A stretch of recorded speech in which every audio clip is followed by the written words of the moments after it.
Živijo! Moje ime je Nataša Nahtigal, po poklicu sem zdravnica in učiteljica petja.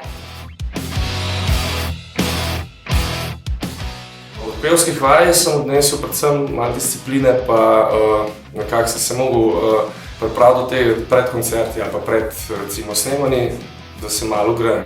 Kako na pravilen način uporabljati glasilke, da ostanejo zdrave, čim bolj zdrave, čim manj obremenjene. Tam se naučiš dihati.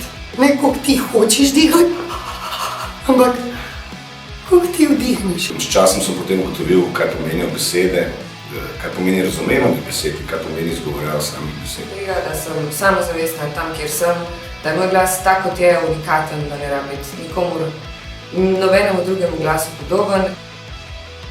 Ker smo si vsi ljudje različni, vsak od nas potrebuje prilagojene vaje, ki odpravljajo napake v našem petju in hkrati krepijo posebnosti našega glasu.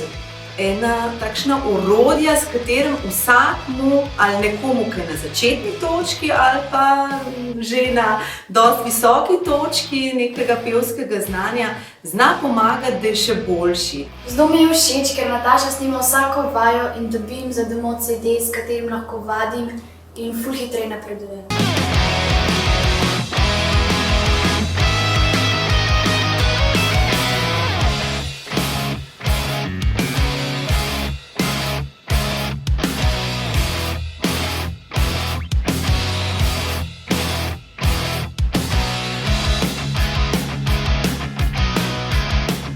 Tudi samozavest je toliko višja, če ti nekdo, ki to res obvlada, pove, kako to početi.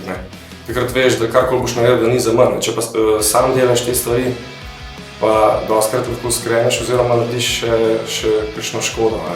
Potem, ko to enkrat začneš delati vsakodnevno, se pa res profesionalno, pa vidiš, da moraš začeti tudi skrbno skrbeti za svoje glasi. Po zanimivosti je super, da lahko z Natašo delaš vaje preko Skypa. Vsaj, ko sem bila v Nemčiji, sem bila veliko pomoč in nekako dobiš tisti feedback.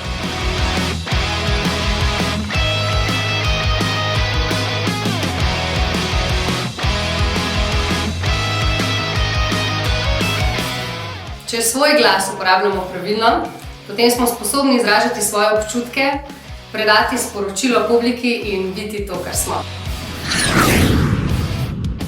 Tam zginejo ločnice med vsem, kar v življenju razumemo za ti, jaz, ono. Ko sem na odru, me odnese, ne vem, daleč. Petje je zakon, ker takrat vse težave dam na stran. Kdor poje, zelo ne misli pa ponovati. Kdor poje, ima veselje v srcu, jaz pravim, in da mora nekako sprocesirati in petje je odlična tehnika. Ali je zakon kaj drugega kot petje? Petje je zakon, zato ker je juhu, ker ti da toliko radosti v duši. Petje je zakon. Petje je zakon. Zakaj petje zakon? Petje je krasno.